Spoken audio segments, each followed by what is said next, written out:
Bienvenidos, queridos docentes.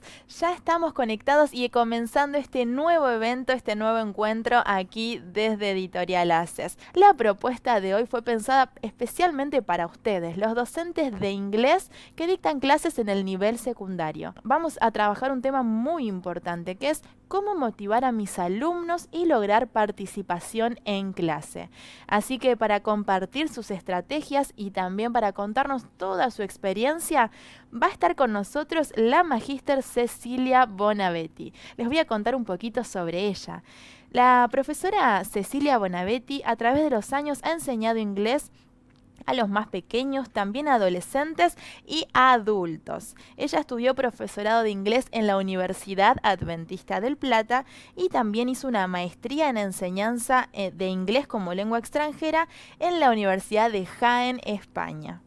Actualmente da cursos de inglés a niños y preadolescentes y es docente universitaria. Y también queremos contarles que desde 2018 ella es parte de la familia de Haces, siendo autora de libros didácticos como el que tengo aquí conmigo. Entonces es una alegría recibirla, una alegría a ustedes contarles quién va a estar hoy con nosotros y ya en momentos va a estar aquí comenzando la capacitación. Welcome everybody to this part of the workshop.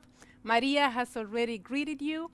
I want to greet you, but also to thank you for taking the time to be there on the other side of the screen, to share, yes, among teachers what we are doing in the classrooms. Let me tell you what I have prepared for today.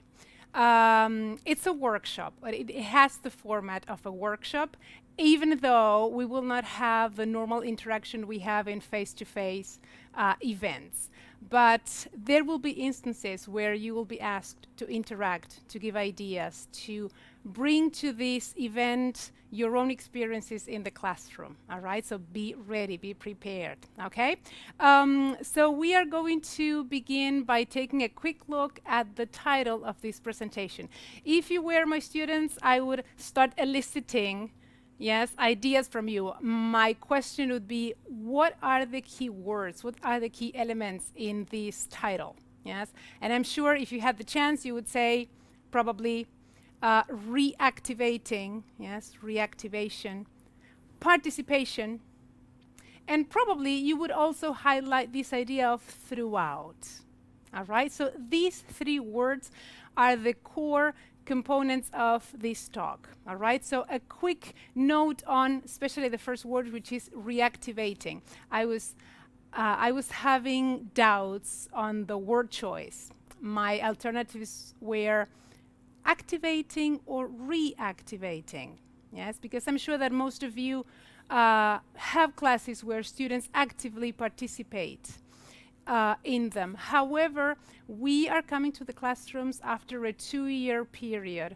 Yes, for pandemics wreaks havoc what we did, what students did. I don't know if you've noticed, but many students came to the classrooms shyer, yes, with less being less willing to participate. Yes, so we need to reactivate the routines that will result in them participating. And participation there is the other word, and I would like to highlight the idea of active participation. It's not redundant. Yes, they collocate. One thing is to say that a student is completing a fill-in activity. That is participation, but active participation means that the students have something to say, have something to share with their classmates, with the teacher, something that is not guided, yes, by a certain prompts in a book, but something from their own experience. All right? And the last key element in my title is the throughout the class. There are ways, we're going to review some ways, and probably you will have other ideas on how to make a connection with our students from the moment they enter to the moment they leave. Yes, all the instances within. All right, so if you are ready, we are going to begin. Remember, I said this is a workshop. Yes, so this is the part where you start thinking. This is the part where you start sharing, all right?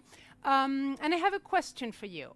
We know that teachers, we always ask questions. I want you to think for a moment about the benefits you believe students receive when they are engaged, when they participate in a classroom, when they are involved, when they are doing things. Think about 2, 3 benefits that students of this kind get. All right? The idea is that you can write them. Okay, so I'm going to give you an alternative. All right? What I would like you to do is to think about these 1, 2, 3 benefits, and I want you to write them in the chat box. But as you can see in the screen, do not hit send. Yes, do not hit enter. Just type the ideas in the chat box, yes, and leave it there, leave them for a minute, all right? Again, they can be connected to students' attitudes, students' involvement, peer relations, anything that come to your mind when you think of, when you see a student that is following every activity, that is giving, sharing something of their own, okay? So I assume that you have at least 2 or 3. So what I want you to do next is to now hit send. I want you to share those ideas with the rest. I'm going to follow your responses in the chat, and let's see what we have. The idea is that you can bring to this chat box, to this event, what you have seen, what you have experienced in the classroom, or what you may have experienced yourself as a student, all right? They feel involved in the lesson. They are willing to share knowledge. That's good. They feel they have a key role in the development of the class. I like that. Our classes should be student-centered. Yeah, so this is a key element, that students are part of the class.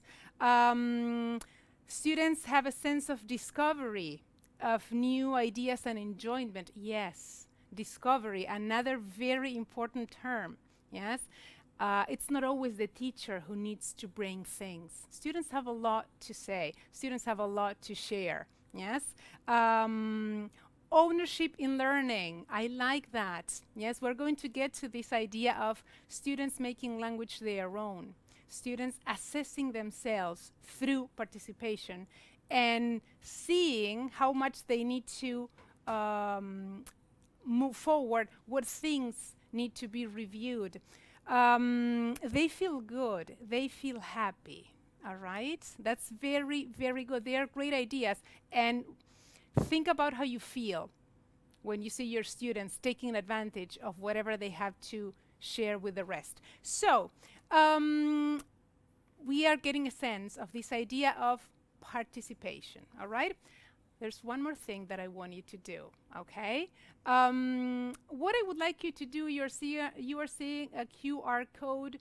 You can see also an address. Yes, you can get to this site by typing in the web browser menti.com and typing in the number, the code, or you can read the QR code with your phones, or if you need it, I think in the chat box someone is going to post the web address. In any way, yes, the idea is that you go there, yes, and you tell the rest what you do based on the questions that you will be seeing, okay? So I'm going to give you a few seconds so that you can log in, that you enter, and that you start seeing the first questions, all right? The idea is, let's bring to the screen, let's bring to this event whatever we do in our classrooms, okay? So I don't know if we can see the results, but there should be a question there. The first question is, what is the first resource you usually use in your lessons? After you have taken attendance, after you have greeted your students, what do you do? How do you begin a class? I have given you a few options. If there's nothing there that describes what you do, type other, and then we'll have a moment to discuss those. But let's see what the results are. Options, of course, we've got the course book, a warmer Could be any activity that is not from the material that you regularly use. The workbook. Yes, sometimes we have given our students homework and then we begin the next class by checking what they have done, okay? So we are going to begin discussing this first part. How do we open the class? From the options, you select the alternative that best describes in general what you do. This is, of course, our classes are maybe varied, but the point is, well, what do I generally do when I start a class? So far, I don't see results, but the idea is that we can see what others are doing. By the way, in this workshop, sometimes you will be considered the audience, and sometimes you will be considered students. You will be putting yourselves in the shoes of students and seeing what they probably would do. So far, I don't see responses, but hopefully we're going to start seeing some of the options in the screen. What you believe is the best way to describe it. We didn't see the results, but we have the second question, and now there's a lot of answers. This comes to the second part of how do you usually end your lessons? What do you do? Yes, do you finish the last activity in the course book and then time for students to go out for the break, or do you end with something else? And as I can see, half of you finished with the last activity from the course book, and basically the other half will do something different. All right? Well, let me tell you something about this. What you do at the beginning and what you do at the end is going to be the core of our workshop today. Yes? Of course, I said throughout the class, but I'm going to highlight beginning and end. Okay? Thank you for the results. Yes? We are going to now continue with the next slide. It's coming in a minute. What we have here is the objectives that I have set for today's workshop, for this hour that we have together, so that when we finish, you can tell me if we have achieved them or not. Yes? Basically, there are three. All right? The first one is to revisit the benefits of students' participation. Yes, you mentioned many in the chat box. We have a lot of ideas. You know, yes, what it means for a student to participate. Yes, so that's why I chose the verb to revisit, to take a quick look again. All right, so students' participation. That is the first objective. Objective number 2, we are going to review the basic stages of a lesson.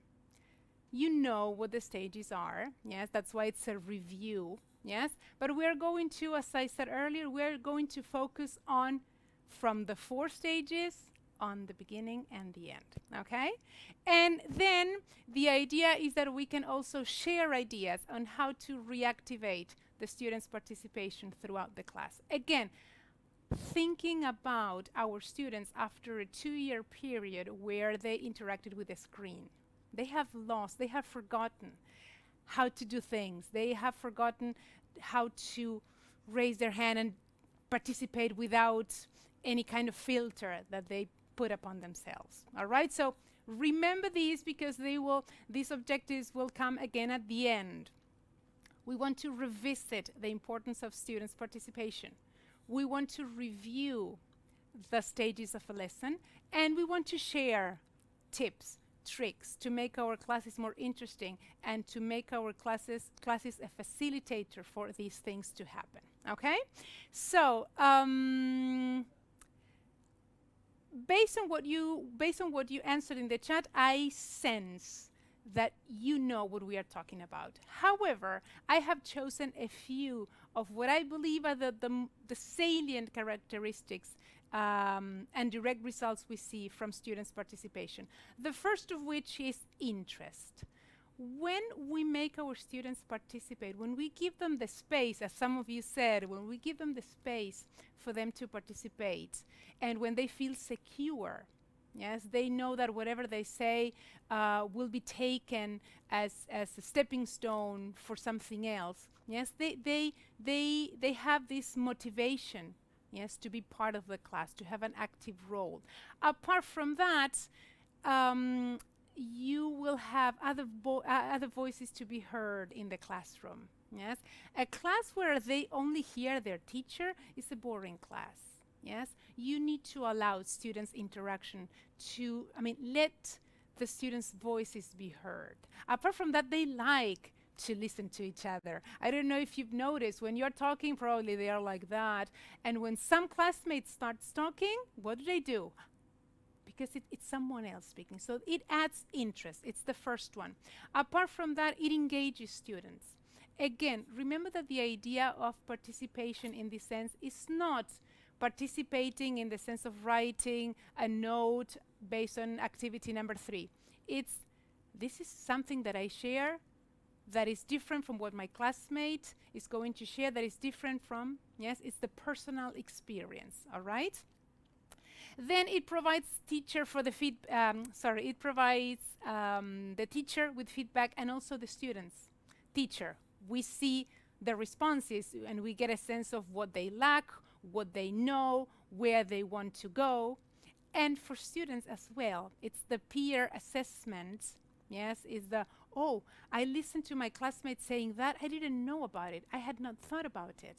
Yes, and it's a way of comparison. All right, so the feedback is crucial. It promotes preparation. Probably that is one of my favorite reasons. What does it mean? This will have a heavy load on you initially. You need to create a routine. You need to make sure that your students know that when they enter into your classroom, they will be expected to participate. Yes? When they know that, they will come to class prepared. You will be the teacher that always asks us questions, yes?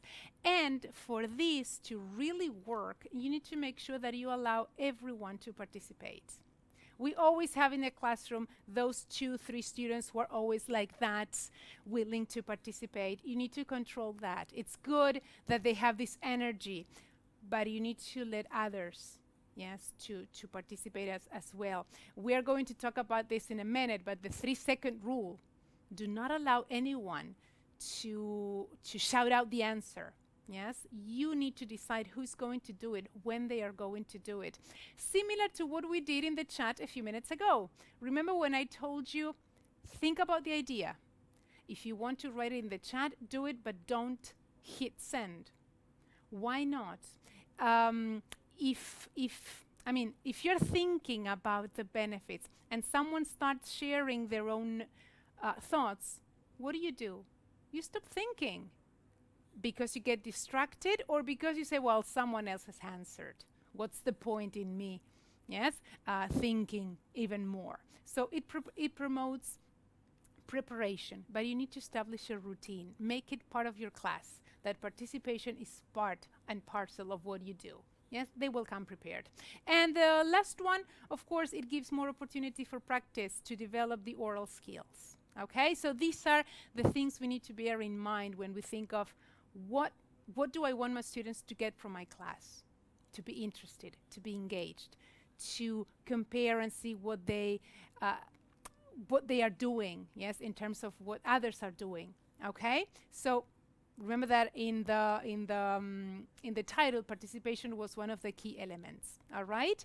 So the other part was connected to the stages of the class. I have chosen one scheme that is divided into 4 sections, depending on the authors. Yes, you will see the 3-stage class, the 5-stage class.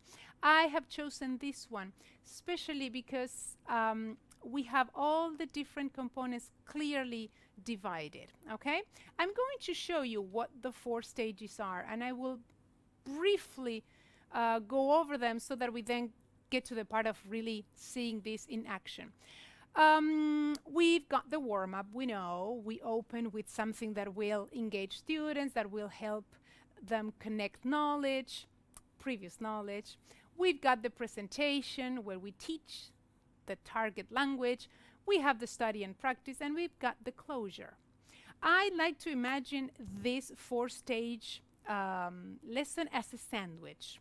Try to visualize it. I know it's time for us, for at least in Argentina, thinking about food is probably not the best thing, but in any case, think about a sandwich. Think about the filling.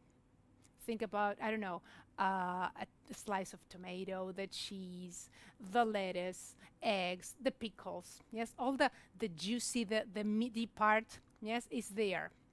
Now, if we compare that to our class, that would be the presentation and the study and practice. Yes, all what we want the most. However, is that a sandwich? No, it's not complete. What do we need? A slice of bread under it and a slice of bread on top of it. That is where we get the sandwich. That is where we have the complete thing. The same happens with the class. If we don't have the warm-up, and if we don't have the closure, students will leave the class lacking something. Yes, sometimes and especially due to time restrictions. Yes, sometimes we have like 50 minutes, and in those 50 minutes we have a lot of things to do. And we teach the topic, and then we give them some time to practice. Oh, time for the break, and we close the book. And students did not have the chance to connect that topic with the previous things they had seen. And most importantly, they don't have the time to reflect on what they did on that day. Yes, so we are going to focus, especially this talk today will give a lot of emphasis to warm-up and closure. All right, so are you ready? If you are, we are going to begin with what I would like you to do is to show you a little bit some parts of chapter number 4 of the latest book, all right? Because all the activities that I have prepared for today to share with you come from chapter number 3. So what I'm going to show you next is the sections that the students had seen before coming to today's class or today's workshop. Yes, unit is called Amazing Stories. Teachers will know that every time we see a unit that begins with stories, we are going to move to the past. We are going to teach the past, which is the case, of course, in this section. All right, so they will see this title. They will start, as you can see in the screen capture, they will start reading stories from teenagers. It's a blog, and you see blog articles, short text where students and teenagers share their experiences, past experiences, of course, holidays, trips, and things like that. So they started reviewing the past. By the way, they had seen in detail the past simple and the past continuous in the previous book, in Knowledge 3. But in this case, of course, we know how the cycle goes. We teach, we go back, we review. And chapter 3 by the end of chapter 3, students will have reviewed especially the differences between the two tenses, and they will start comparing them. Regarding vocabulary, they will study everything connected to the natural world. By the way, I would like to remind you of how we choose the words for the book. We follow all the suggestions given by the Common European Framework of Reference. So all the words we have taken, all the words we have chosen come from the suggestions in that document, yes, for the appropriate level, in this case A2. Okay, so look at the words they have studied: countryside, feel, ice, forest. Okay, so they have reviewed the past simple, they see vocabulary, and then is when the new class begins. All right, the warm-up. Quick reminder on the reasons why we should not skip the warm-up. Number 1, it helps students be in the mood of a class. Remember that they come from the break. They are all loud and chatty and energetic because they have been relaxed, and out of a sudden they are supposed to sit down, be quiet, and pay attention. That doesn't happen so fast and so easily. So we need to give them a few moments for them to settle down, to be in the mood of the class. Apart from that, as we mentioned earlier, a warm-up is supposed to help them connect what we did or used what we did for something new.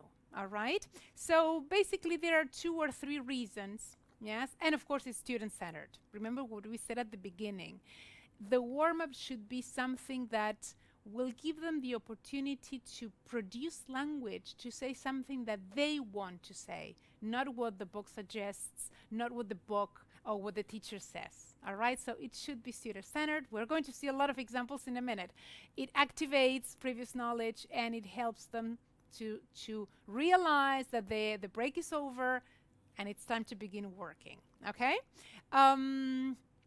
so I have here on the screen an interesting example, an easy way to do this, to have this warm-up. You can project this in your classrooms. You can do it with a picture that you print and different sticky notes that you start uncovering, depending on the resources you have. By the way, if you're interested in getting the template, this is a PowerPoint template. It's a very simple thing, but at the end of the talk, if you want, I can, well, the girls are going to send you a list of all the resources that I have used so that you can use them in your own classrooms. So you can open by showing them this template and saying, okay, behind those squares, there's a hidden picture. Yes, and you will start using that to elicit language. You start showing different parts and you start asking questions. The more time you've got, the more time you can spend on them describing. Hey, what do you see? What do you think is next to it? By the way, remember the words they had seen, the forest, ice? Yes, do you see the pictures? All right, so they start describing what they see. They can predict what they don't see.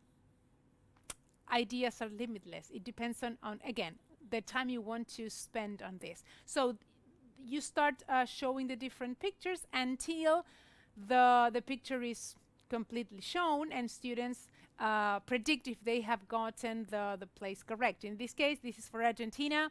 It was the picture of the Perito Moreno National Park. All right.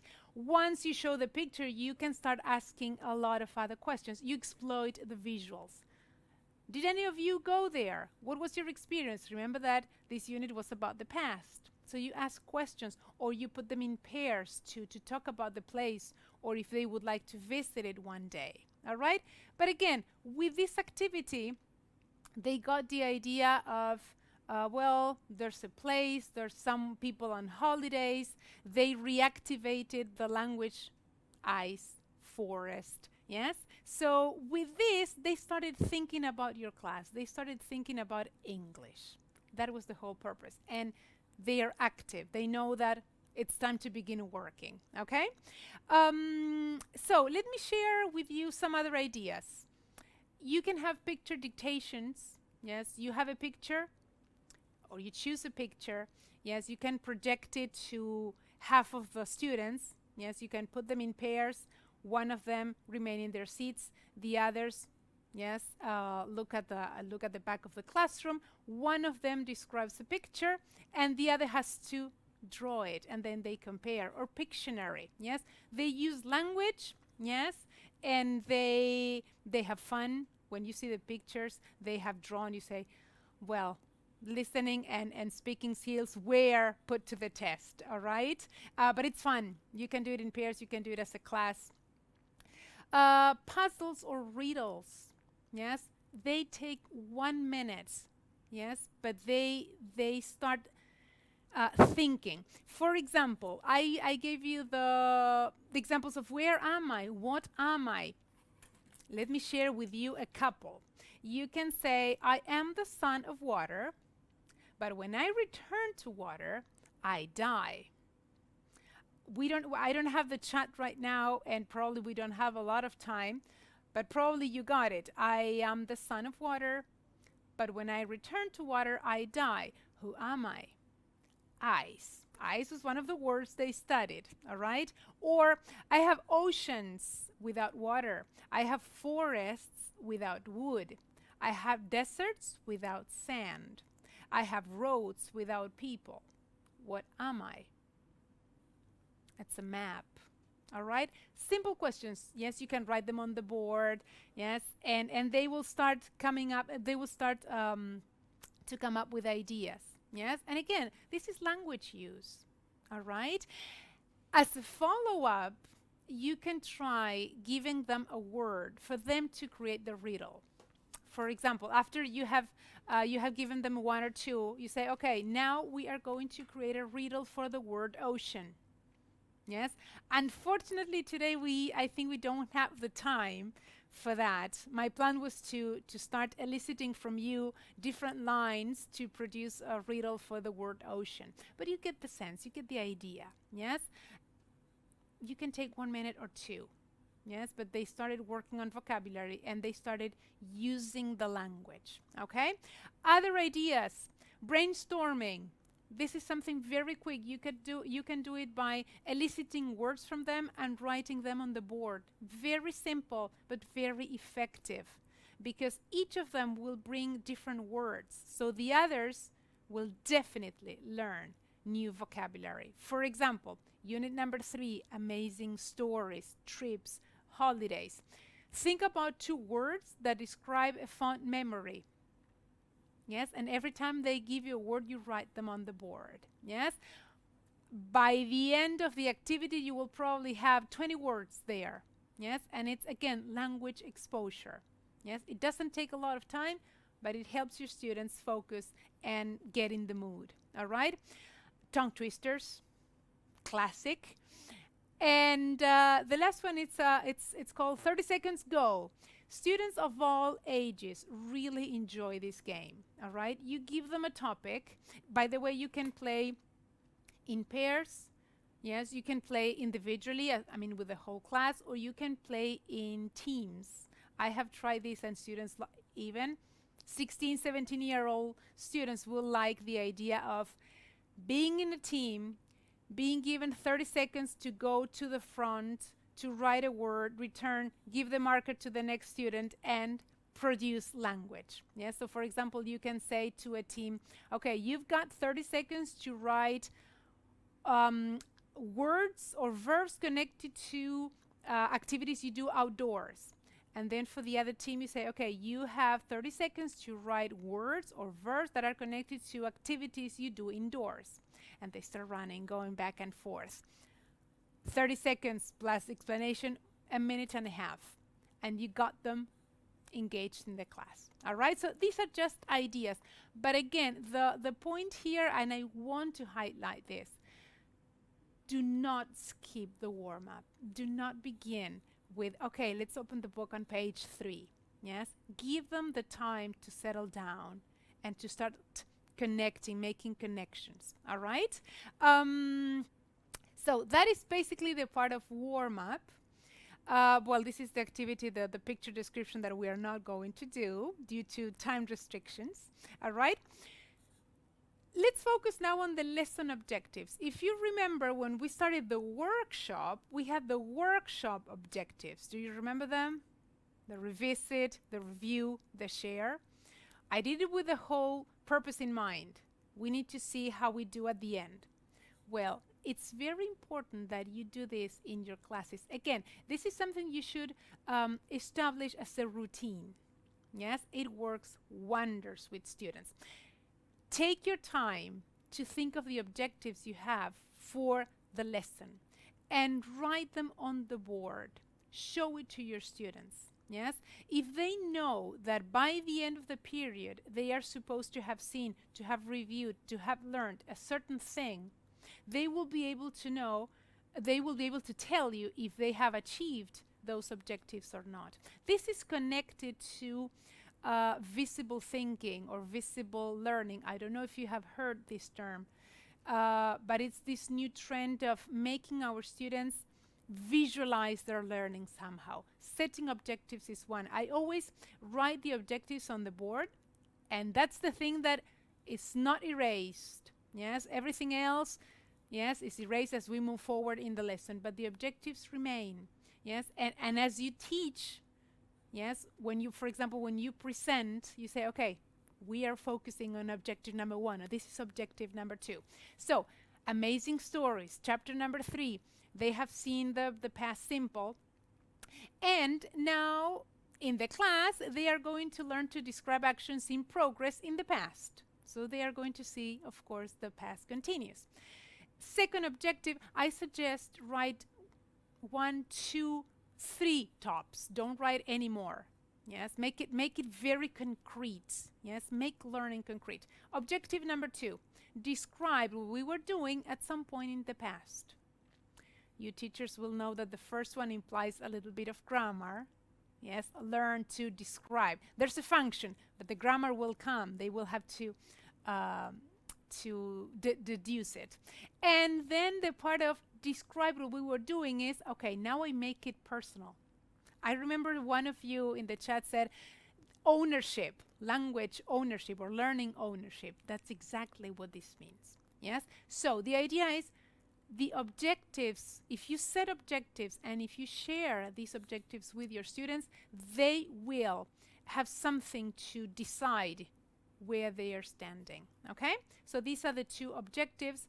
And well, if you take a look at that that first activity, this is where the book presents the past continuous. All right. You could start by all different means. Yes, you can have your own ideas on how to introduce it. I would start. I love visuals. And I love to explode visuals, even as simple as the ones you're seeing on the screen. You don't have a lot, but there's enough people, actions, setting for them to start speaking. You can start by describing what they are doing, yes, but you can also include them in the question by saying, hey, would you like to be in that place? Would you like to be doing what Beth is doing? Beth is walking there. Or would you like to be resting like Joe? Yes, and they speak about it. You can exploit this in any imaginable ways, all right? But after they have seen the picture, after they have described what they are seeing, what are we doing as teachers? Reinforcing language, all the verbs they need, all the words, the vocabulary, even the forms. All right, so after you have given them some time to talk about it, then you can start working on the activity. In this case, they have to look at the picture and simply tick the actions they see that were happening last Sunday. All right? The grammar is there, but they are not learning grammar. This is the first approach. Yes, they have to induce how the language is used, but there's nothing else. Okay? So I'm interested in the second part. All right? I'm going to show you for a minute the activities as presented in the book. You have activity number 2. I don't know if you can read in the screen, if it's clear to you, but it says, listen to the situations and complete the dialogue. The dialogues, yes. So they will be listening to 4 different situations and they will have to answer accordingly. Activity number 3 says, answer the questions, and they are personal, or they are connected to the environment. As you can see, were you studying English an hour ago? What were you doing when this class started? So you have 2 activities, but then you have the useful tip. Yes, if you have been using this book, I believe you have, you know that the useful tip is the part on the page where you see where students see the grammar, yes, the form of the language. All right, this is where this is the first encounter they have with grammar. But remember that apart from your own teaching, they have the grammar resource. Yes, you can see there, page 115. So they have the grammar reference either for self-study, for reference later, or to be used in the classroom. It depends on what or how you want to approach the teaching. So we're going to take a couple of minutes so that you answer this question for me again in the chat. But remember, think about the answer. Yes, leave them in the chat box, but do not hit send until I ask you to share it, okay? So that everybody has a chance to think. The question is, how would you direct your students' attention to the grammar points?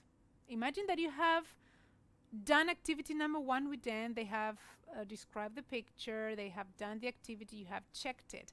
Now, how do you move from that to the grammar points? Okay, I would like you to, I'm willing to read what you have to say. Okay, so take a moment, think, yes, and in a minute you will start hitting send, hitting enter to share, all right? The idea is in a few lines, we don't have a lot of time to be detailed, but I would ask them to read, I would write something on the board, something simple. So now if you want to start sharing, yes, we will start reading some of the different alternatives. Probably there are as many alternatives as people in the audience, all right? Because we all have our own ways, which is perfect, which is good, yes? The more varied we do our classes and the more ideas we get from colleagues, the better and the richer the classes are. So whenever you have your ideas, yes, you can now start sending them to the chat and I will be reading you, okay? I'm looking forward to see what you do on the other side of the screen, what you do in your own classrooms, which again is something that can generate new ideas. This is sharing, but it's also some sort of brainstorming because we get inspired, we come to think of other ideas when we see something that can work as a prompt. I often read a text with them. Sorry, I skipped one. I use the sentences of the activities as examples for the grammar points. Yes, we get from the real life situation, yes, and we leave them to the grammar point. That's good.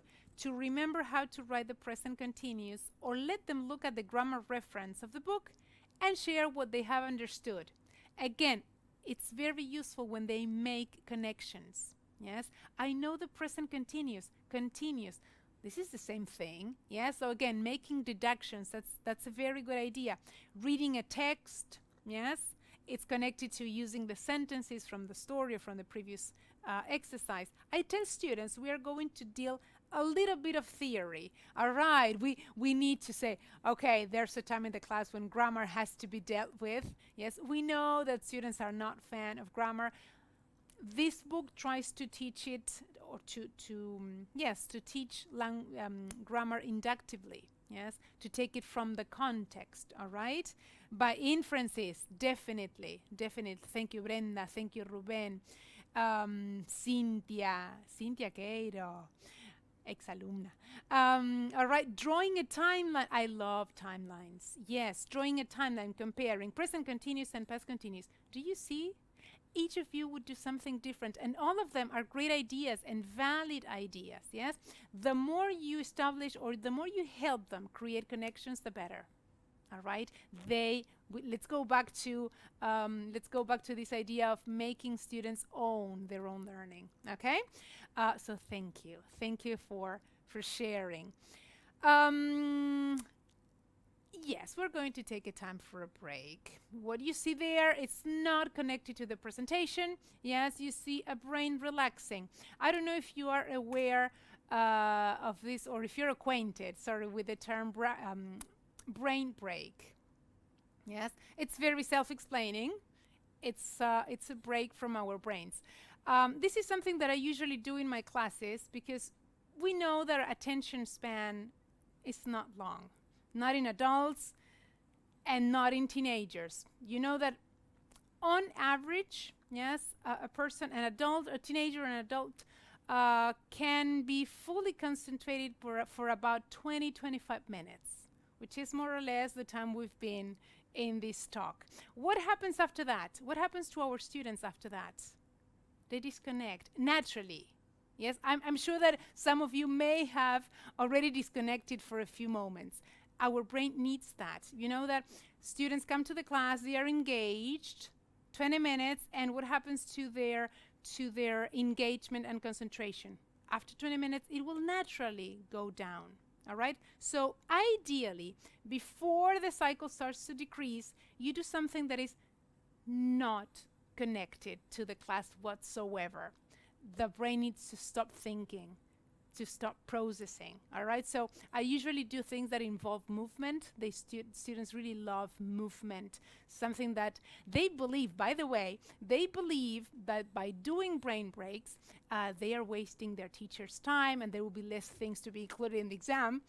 But what they don't know is that that's your trick for them to be fully concentrated for the rest of the talk or for the rest of the class. So we're going to try it, yes? And I want you to try it at home. So what you will need is a pen, a pencil, a marker, whatever is long, thin, yes? And you're going to grab it with, if you're right-handed, you're going to grab it with your right hand. If you're left-handed, you're going to grab the pen or pencil with your right hand, yes? And what you will try to do, I don't know if I will do it. I'm not very good at coordination, but I will try. You try at home, okay? And students, by the way, when I do it with them, they mock me, and again, they are having fun, okay? So the idea is that you flip it once, yes, only once. That's the trick, not a lot of times. So you flip it once and you get it again. It's very simple, yes, but you have to flip it and get it from the same side, okay? If you can do it 3 times in a row, you're done. And then you're going to take your pen with the other hand, that is the one that is not so good at coordination, and you will try to do the same thing. Okay? I wish I could see your cameras right now because I feel exposed at my lack of coordination. I wish I could see you, but I imagine that you are doing it. So you try it again, almost in the glass of water. I'm almost there. All right, I got it. Then if you have the time, you ask your students to do it with a 2. See, I told you, lack of coordination. I don't need it. And you do it twice, all right? Again, how long does it take? 2, 3 minutes. A good brain break will last from 2 to 5 minutes. What do you get from that? Students forgot about the past. Students forgot about your expectations to them. They forgot about what they were doing. They had fun. They mocked the teacher, and then they are ready to continue. Okay? So I strongly suggest you to do this or to try them. If you go online and Google brain breaks, you'll find tons of them, depending on the level of your students, amount of students in the class, you name it. But it works wonder. Hopefully, now I have your full attention once more. Okay, if you sometimes use PowerPoint presentations, you insert a picture like this, or you can have a picture printed. So when you're in the classroom and you show it to the students, they know time to relax. All right. I wish you could try it and then you could tell me. Okay. So break is over. We are going to briefly go to the study and practice section. This is the part we feel most comfortable with, right? Why are we in a class? Because we want to teach something and we want our students to practice. So these are the activities we do. And we feel well with them. We never skip the study and practice. Remember what we said at the beginning. Sometimes we don't have the time. We say, well, warm up. No, I don't have the time. But study and practice. I want you to take a look at some of the final activity on that page from the book. It's a pair work activity. It says that one of the students will have a definite role, the other student will have another role, and they will have to interact. For example, as you can see there on the card says, Student A, you met someone of your classmates yesterday to do a group activity. One of your classmates didn't go to that meeting. Ask him why.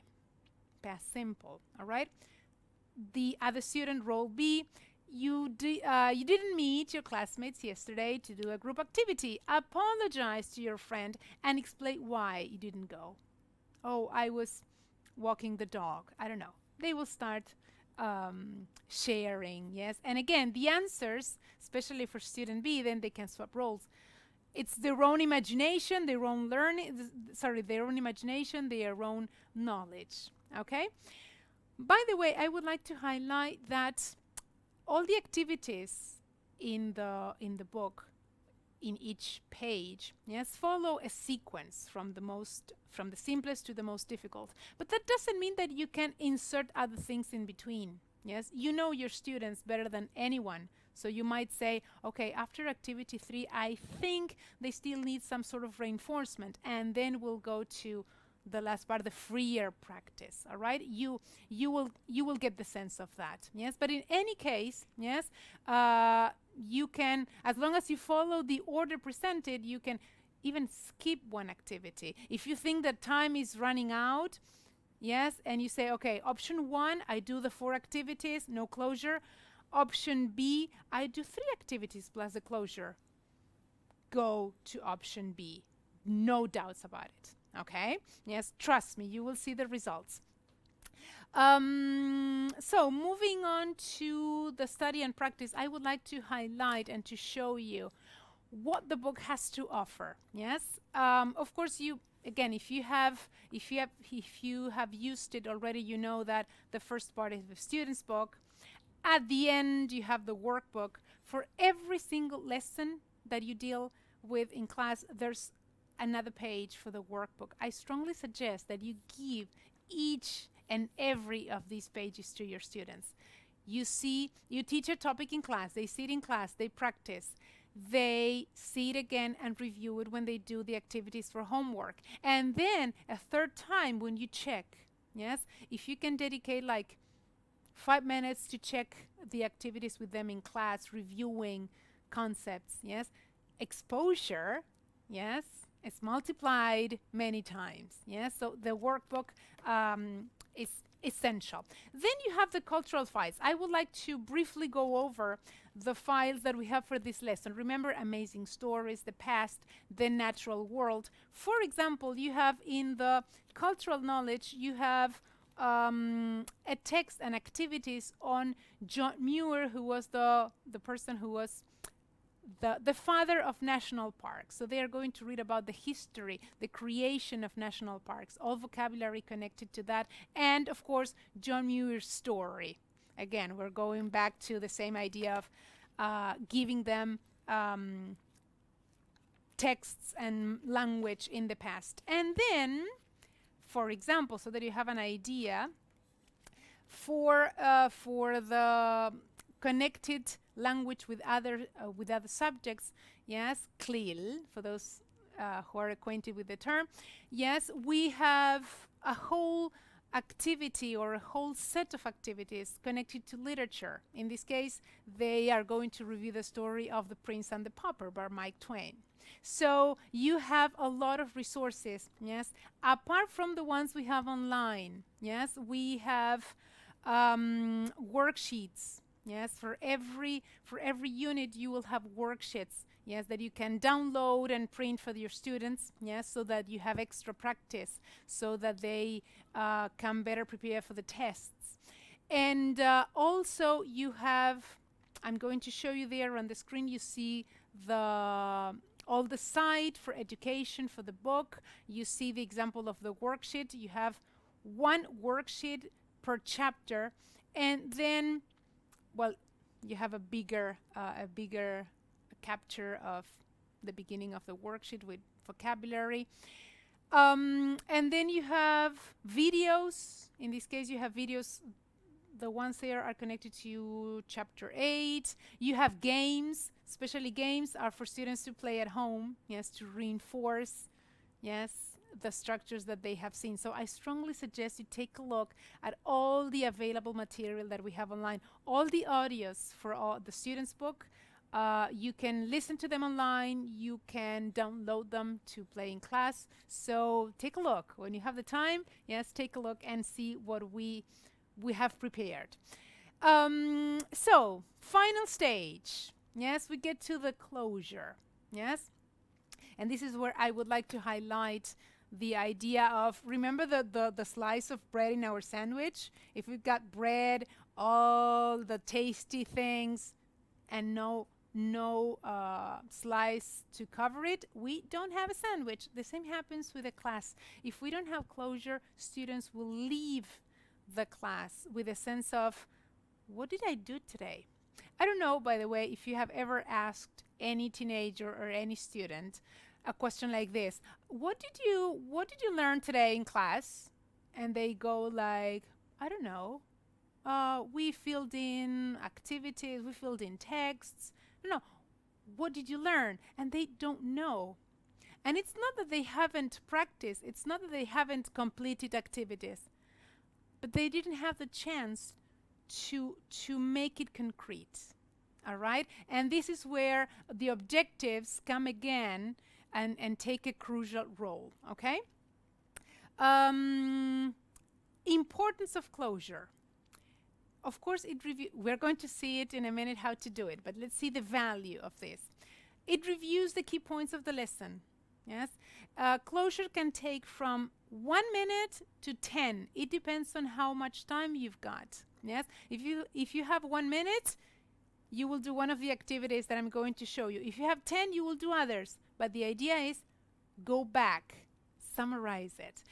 It gives the students the opportunity to draw conclusions. It's something that is not what the teacher told me I'm supposed to learn. It's what I believe I have achieved. Do you see the difference? Yes? And of course, it exhibits their own learning. Okay? Ideas. Let's get to practical things. Yes, to tips, to tricks. All right?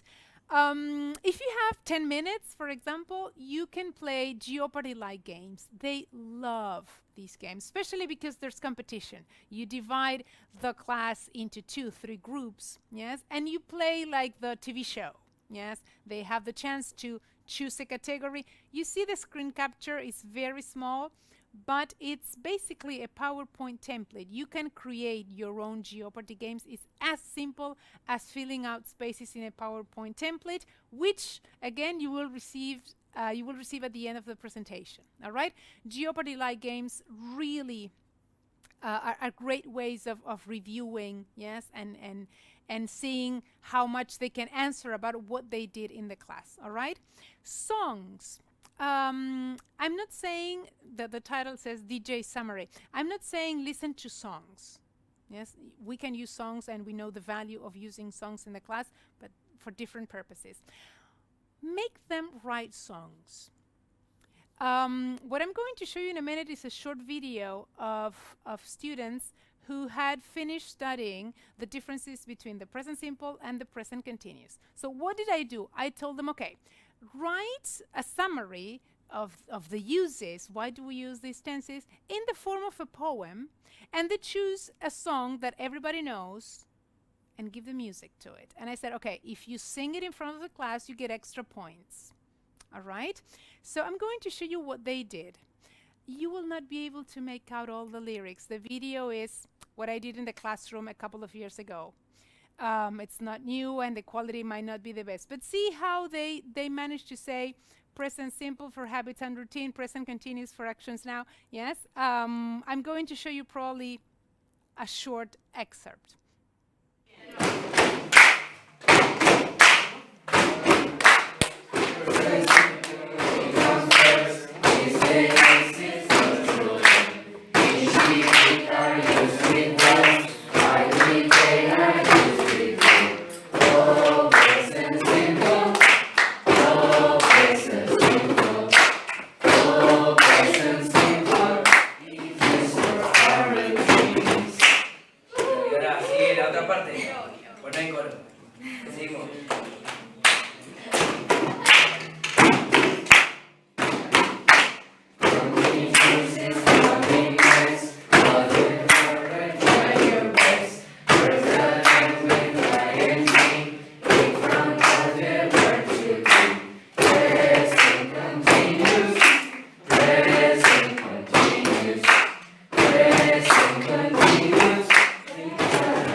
They sang the song before the test because they wanted to review the concepts. You know that music plays an important role in memory. Yes, that's why we remember a song, but we don't remember a poem, for example. Yeah, so they were singing present continuous, and they reviewed and they repeated all the uses. So it takes a little bit more than 5 minutes, but they, in groups, of course, and they get a summary that they will remember, okay? So trying to close not only the ideas of what would be the class, but also the ideas for this workshop, yes? You need to go back to the objectives that you had written on the board, yes? And I'm going to share with you 2 or 3 ideas of how they can evaluate their own learning. One of them is the today I learned. You can tell them, okay, I'm going to give you a couple of minutes, write what you have learned today. They can take a look at the objectives and say, okay, did I really learn how to talk about actions in the past? Yes, they can also say that I did not learn this thing. But when they write it and when they compare what the objectives were, they can see how much or how close they are to the objective, all right? You can give them little notes, yes? You can ask them to share the notes with the class. One interesting thing, it's the snowstorm. You give them little papers, they write the idea, they complete the today I learned, and they write it. Then they wrap it up, yes? And they throw the paper in the air. And they start collecting other papers that were there, from other classmates. So they read aloud what others have said. Again, it's a revision, all right? And they have fun. Challenge the teacher. Yes, this is a good one.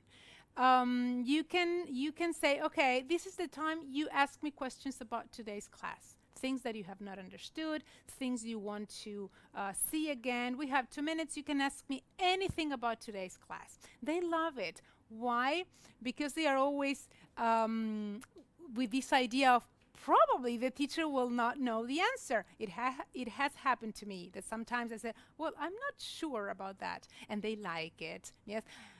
Let me tell you a quick experience. I was a group of students. I was with a group of students. We had finished studying the present perfect. They had been studying the irregular list, the regular verbs list. They did not enjoy it. No students will enjoy that. And when I said, well, we have finished this topic, so when the exam comes, you are expected to know all these verbs. They started complaining, of course. They said it was too much, and they finally said, it's impossible. And one of them said, probably you don't know them all because it's a very long list. And I said, yes, I do. Prove it. So that was the perfect time. I said, okay, let's make it a deal. You ask me the verbs, yes, and if I know them, I will quiz you on it. They agreed. So one of them had the list, and all the others were checking. And they told me, okay, you're not only going to say, but you're going to write the words because we want to check your spelling. And they were very attentive. We finished the list. They had the quiz on the following class, but they reviewed a lot. So give them the chance to ask you questions. Another final idea, quick rating. This is special when you have like a minute and you say, okay, you read the objectives and you tell them to do this. Yes, good, I learned it. Not really, I have my doubts. No clue, okay? So that was those are some of the ideas, but give them the time. So those are ideas, but do you remember that we have aims? All right, remember that revisit the students' participation. Yes, the benefits of that. We reviewed the basic stages of a lesson, this 4-stage lesson, the sandwich, yes? And then we shared ideas. You gave me plenty of ideas. You gave everybody else plenty of ideas. So this is the time when you see if you have accomplished the goals. Yes, if we have reached the aims. So we don't have the time so that you can write the answers in the chat. But if you could think at least, ideally, you would have to write it. What you learned today, yes? After this hour that we spent together, what are you getting once the camera is off? What are you getting? How are you going to use this in your class? All right? Hopefully you, by having listened to this, by having read the comments from your colleagues, you will get something new, something to try, yes? Or even to continue doing what you are doing that you say, this is working, okay? Finally, you're going to challenge the presenter. Yes, this is the traditional question section, which of course is going to be led and guided with the help of Maria too. All right, we are going to dedicate these last moments to see if you have any questions or anything else that you would like to say.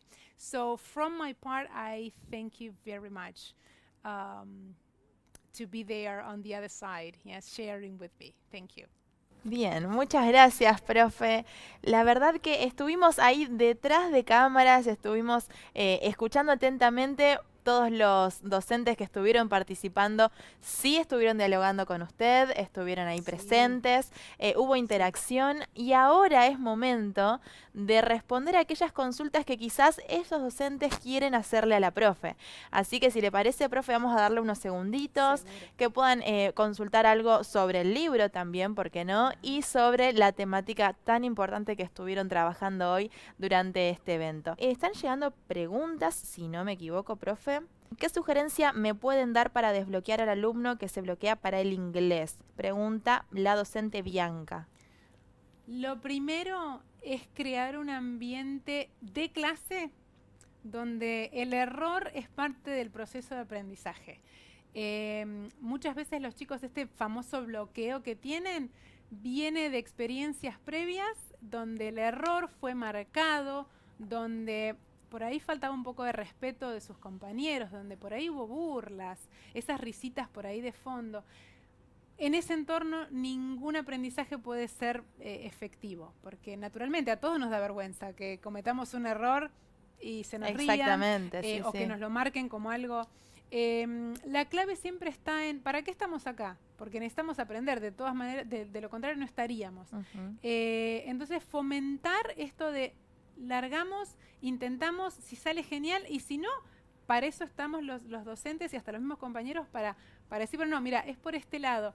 Pero siempre lo más importante es el ambiente en el que se da el aprendizaje. Si el chico sabe que puede cometer errores y que de eso salta para corregirlo, ese es el desbloqueo. Seguramente la profe o el profe que preguntó ahí está pensando en algún caso en concreto, y a mí me vienen a la mente casos en concreto donde por ahí el chico me dice, no intentes porque conmigo no, porque yo no sé nada, y los compañeros dicen, no, sí es verdad, no sabe nada.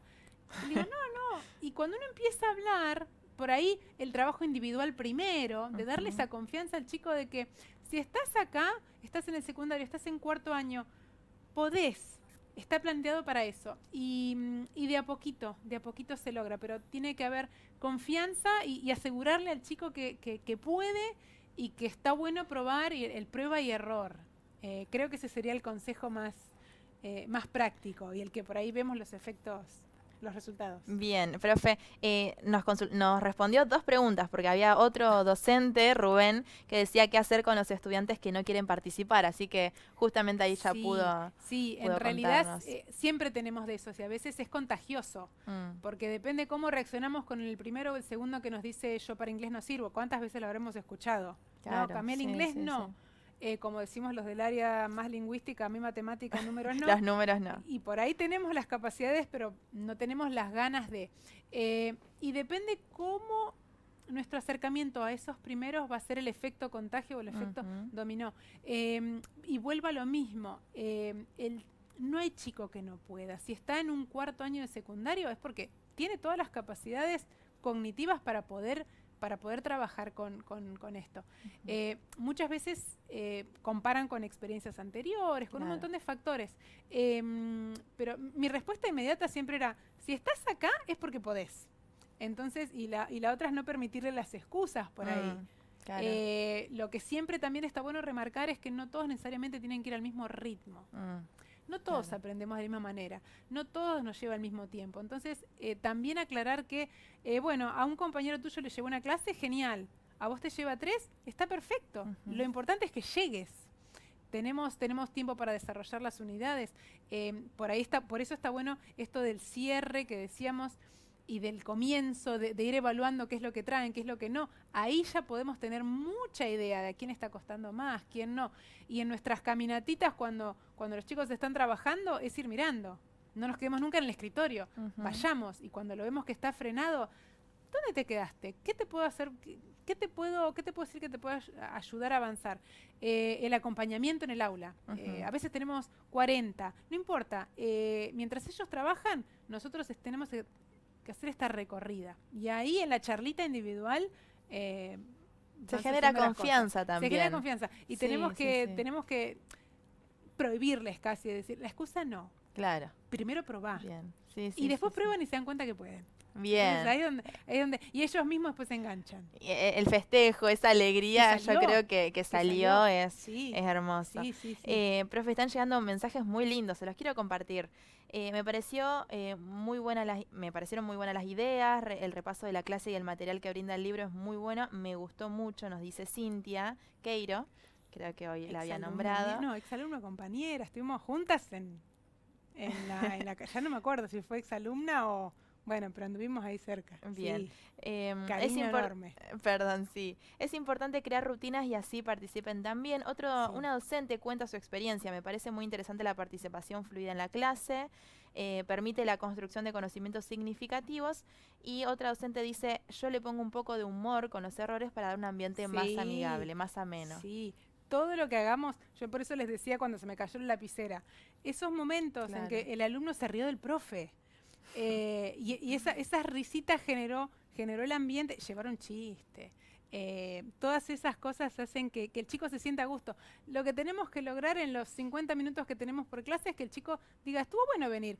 Y volviendo a lo que eran las rutinas, la rutina de que el chico sale, que revisó esos objetivos y que cuando le preguntemos o cuando vaya a su casa y le digan, che, ¿qué hiciste en inglés hoy? Que no diga, no sé, o completé ejercicios, que diga, hoy aprendí a hablar de las cosas que estaba haciendo ayer.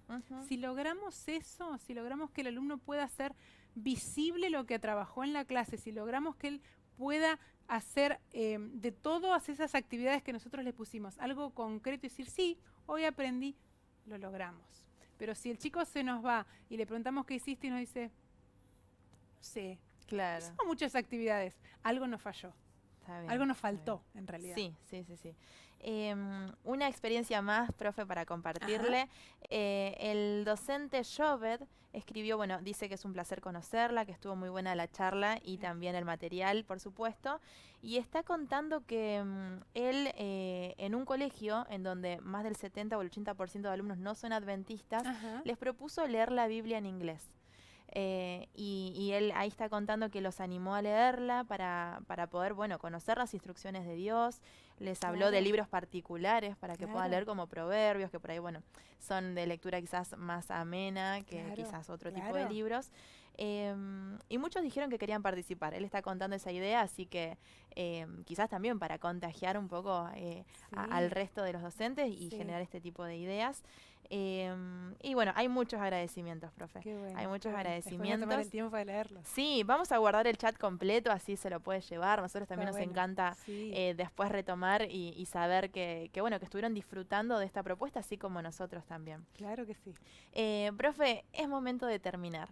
Lamentablemente ya llegó la hora. Sí, queremos agradecerles absolutamente a todos los docentes que estuvieron conectados, que estuvieron participando y haciendo posible este evento, porque realmente con la interacción, con estos mensajes tan lindos, la capacitación o esta capacitación taller, como decía la profe, es distinta y es mucho más recordable también. Y entonces los despedimos y será hasta el próximo evento.